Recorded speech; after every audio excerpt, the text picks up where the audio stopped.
Oke, posisimu di mana sekarang?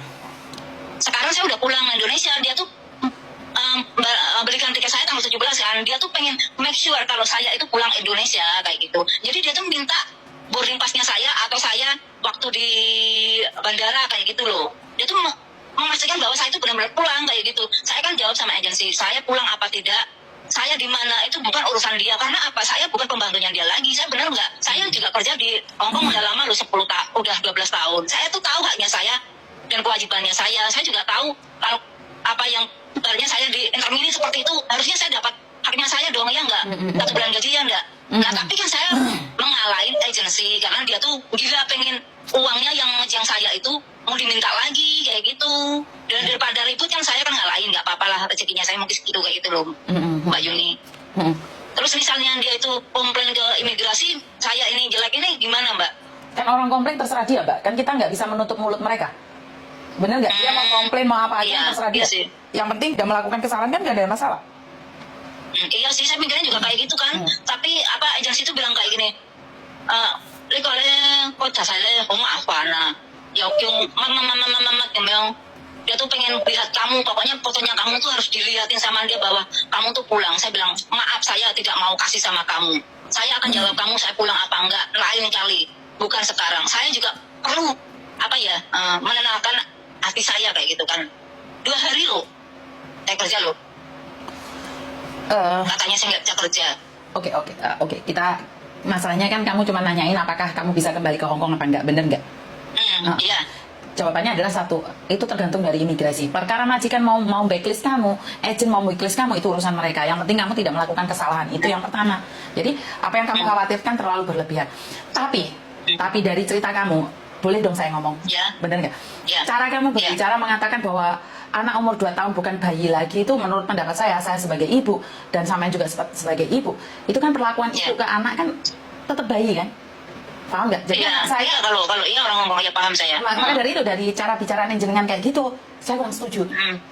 Jadi kenapa saya ngomong kayak gitu? Karena beda majikan beda aturan, Mbak. Jadi iya.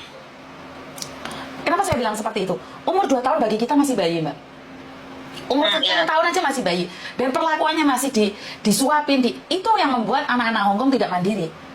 Tapi bukan hak kita untuk ngajari majikan seperti apa. Itu hak mereka. Bener nggak? Kalau anak-anak saya didiknya lebih beda lagi. Tapi kalau kamu lihat anak adik saya, mendidiknya juga beda lagi. Iya, saya sih nggak masalah Mbak. Kalau masalah dia mau didik anaknya kayak apa, karena orang Hongkong beda orang tua, beda cara berpikirannya ya. Saya tuh maksudnya enggak kayak gitu loh. Tapi dia tuh ngomong saya itu enggak bisa jaga anak, sedangkan experience saya kan semua jaga anak kayak gitu Mbak. Dengan agensi yang sama, dengan majikan juga kerja satu majikan tuh lama dengan agensi yang sama yang dia ngejeng saya itu gitu loh. Ngerti sayang. Kan seperti yang saya katakan tadi, saya dulu itu bekerja di salah satu agen tuh 15 tahun. Giliran di agen baru, semuanya itu serba didikte sayang. Sebenarnya saya punya rasa sama dengan kamu, tersinggung. Saya bekerja di agen begitu lama, bahkan saya sendiri ke KJRI, ke konsulat, ke imigrasi. Tapi saat saya masuk di agen baru, saya diajarin satu persatu. Saya nggak kuat. Saya merasa, wah, saya ini sudah bisa loh. Tapi suami saya mengingatkan saya, satu-satu perusahaan kan peraturannya beda. Dan mereka selalu bilang bahwa saya itu nggak bisa apa-apa. Itu wajar sayang. Apalagi kan kalau saya nggak gitu Mbak. Saya kan masih 1 hari kan. Saya dulu pernah bilang, kamu bisa nggak kasih saya itu waktu buat adaptasi? Kan kalau anak udah umur 2 tahun itu kan udah tahu orang kan, nggak kayak bayi. Saya kan waktu itu pulang di Indonesia kan saya kan sering menjaga bayinya tetangga saya kan beda kan sama kalau bayi saya rawat sendiri, apalagi saya kerja kan saya sudah tak mengerti itu. Tapi dia tuh kayak apa ya, kayak bilang sama agensi itu bilang aku tuh nggak bisa kerja kayak gitu loh. Ya seperti yang saya katakan Mbak, saya 15 tahun satu agen, kerja di agen satu lagi. Mereka juga bilang saya itu tidak bisa kerja karena masih sehari saya. Ya dikomplain kan? Iya makanya itu. Bukan, maksudnya kan dikomplain tuh. Bukan, kan dikomplain dalam sehari 1 bulan kan wajar tuh saya. Menurut pendapat saya itu masih wajar. Kalau setelah 3 bulan dikomplain itu kurang ajar. Tapi kan kamu masih 1 hari 2 hari. Ya orang komplain kan kamu harus terima dong. Tapi kan kamu bilang bahwa kamu tidak suka. Karena kamu sudah pengalaman. Aku nggak bilang kayak gitu Mbak, maksudnya gini Mbak, dia tuh maksudnya tuh nggak sukanya tuh kok 1 hari itu dia bilang saya nggak bisa kerja, kan dia harusnya ngasih saya itu kan waktu apa 1 bulan apa 2 bulan gitu kan. Saya juga mau belajar gitu kan, tapi itu dia tuh ngomongnya ke saya dengan ngomongnya ke agent itu beda kayak gitu loh Mbak. Sekali lagi, saya paham pikirannya jenengan. Tapi jenengan paham nggak pikirannya majikan juga, pikirannya agent juga. Kadang apa yang diomongkan agent sama ngomong deh kamu kan beda juga toh saya. Tapi enggak. Iya. Jadi kalau pendapat saya, Iya. kesabaranmu ditambahin sedikit. Kalau ada orang komplain, kan kamu langsung mau ngebreak toh, bener nggak? Saya mau notice itu kan, saya nggak nyaman kan karena pembantunya bilang gini, itu mbak nanti kalau kamu ada apa-apa anaknya jatuh lecet kamu dilaporin polisi loh. Itu soalnya pernah saya mau digituin, dia bilang kayak gitu. Saya kan takut, mbak, orang kan bapak ibunya itu kan sangat-sangat mapan. Saya lihat itu beda gitu dengan orang-orang yang dulu saya pernah kerja tuh nggak seperti dia gitu, beda gitu loh. Oke, karena saya hanya memberikan masukan dan pesan jenengan, tapi sampean seolah-olah saya menyalahkan jenengan. Saya nggak bisa ngomong apa-apa karena saya berbicara. Kita ambil jalan tengahnya, di sini kita ambil hikmahnya. Tapi saat saya berbicara, seolah-olah saya itu menyalahkan jenengan, padahal saya tidak ada maksud seperti itu. Karena saya sendiri, menurut pendapat saya, jenengan, sing sabar. Karena sampean baru kerja 2 bulan, 2 hari sudah mau ngebreak. Majikan mana yang suka, Mbak? Majikan buang uang lebih banyak daripada kamu. Majikan bayar agent lebih banyak dari kamu. Tapi kalau sama aku ngajak debat, ya saya kalah karena memang saya tidak ada di posisi jenengan, saya tidak ada di posisi itu. Kan sampean nanyakan toh, dan saya menjawabnya. Karena menurut pandangan sampean 9, menurut pendapat saya adalah 6. Karena itu di sini kan saya bilang, saya ngasih masukan jenengan, tapi sampean jenengan debat sama saya, saya kalah. Kan sampean terus saya tanya solusinya ke depannya lebih baik lagi. Tapi kalau sampean bilang, aku terus pengalaman, aku mau ke Indonesia gitu yang cukup baik, nggak usah diajarin, ini tahu. Kan saya bingung jadinya. Kan saya jadi bingung mau ngomongnya seperti apa. Karena seolah-olah sampai melampiaskan perasaan sampean selama ini ke saya. Padahal kan kita ngobrol. Sampean dengerin lagi sekali lagi rekamannya. Karena kan saya bukan agent kamu, saya juga bukan teman kamu. Lek ngajak debat saya nggak mampu. Paham nggak maksud saya kan? Sampean dengerin sekali lagi rekaman jenengan. Saya itu nggak ada ingin menghakimi, ingin apa. Cuman kan saya bilang sehari 2 hari kan masa penyesuaian. Kalau majikan komplain Pak, menurutku masih wajar.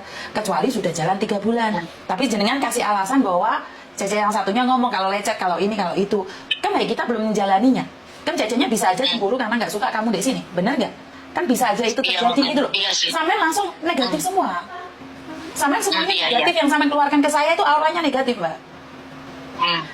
Jadi saya nggak bisa berkomunikasi dan memberikan arahan. Seharusnya seperti ini mungkin, Mbak. Jadi kan kita ada masukan, ada pendapat, ada masukan gitu loh maksud saya. Kan ini jadinya beteng dek sampean semuanya dek sampean gitu. Jadi terasanya itu sampean kayak aku itu cuma ngasih tahu pendapat saya. Saya tahu jenengan ada jaga bayi semuanya. Tapi kalau dari sampean cara berbicara dengan saya, padahal sampean sama saya tidak kenal satu sama lain, boleh dong saya pendapat bahwa sampean ngengkelan. Bener nggak? Kan kita kan cuma ngobrol, nggak ada tujuan menang dan kalah, bener nggak? Iya Mbak. Iya, saya kan mengeksplain apa masalahnya saya gitu kalau misalnya ngerti kan apa yang dirasa. Kamu boleh explain situasimu, tapi kan saya dan Anda hanya berbicara lewat telepon, jenengan tanya pendapat, otomatis kan kita berbicara bukan sampean benar terus aku salah terus, enggak juga. Aku salah terus, benar terus enggak juga kan? Kan kita berbagi pengalaman toh. Tapi kan setiap apa yang saya katakan sampean punggel semuanya. Ngerasa nggak seperti itu? Iya, aku tahu kayak sampean kan juga. Sampean kan tahu orang Hongkong kayak apa kan, sampean kan juga sendiri paham orang Hongkong kan, saya juga paham kayak gitu kan. Tapi saya tuh lebih takutnya itu dia tuh lebih nantinya tuh lebih banyak lagi lebih banyak dan komplain kayak gitu. Soalnya saya dulu saya juga ngomong sama dia, saya bilang gini, saya juga kerja banyak di orang itu juga berbeda-beda cara makannya. Saya juga nggak tahu kamu makannya apa suka yang ada berasa, apa suka asin, apa kurang dari nggak mau kaipan kayak gitu kan. Orang Hongkong kan ada kayak gitu kan. Nah dia juga meragukan saya tuh bisa masak apa enggak kayak gitu. Karena memang dari hari pertama kayak aura negatif yang keluar, Mbak. Karena dari awal kalian berdua itu punya aura negatif satu sama lain. Bener nggak? Iya dia tuh nggak percayaan banget sama orang, tuh nggak percayaan banget. Terus apa namanya, saya juga orang ya, masa saya disuruh senyum terus di video itu, maksudnya di CCTV itu disuruh senyum, katanya dia tuh liatin saya itu yang bad face itu ya, yang cemberut itu ya sama agensinya saya kayak gitu kan. Agensinya saya kan ngomong saya kan, saya bilang gini, gila apa saya masa suruh senyum terus di CCTV, kalau ada orangnya ya saya senyum. Yang saya di sini tuh merasa kesal tuh ya, dia udah ngeluarin saya, kenapa sih dia tuh masih pengen tahu saya itu di mana, terus pulang apa enggak, kayak gitu loh. Saya tuh nggak suka kayak gitu loh, Mbak. Kan dia udah ngeluarin saya kan tanpa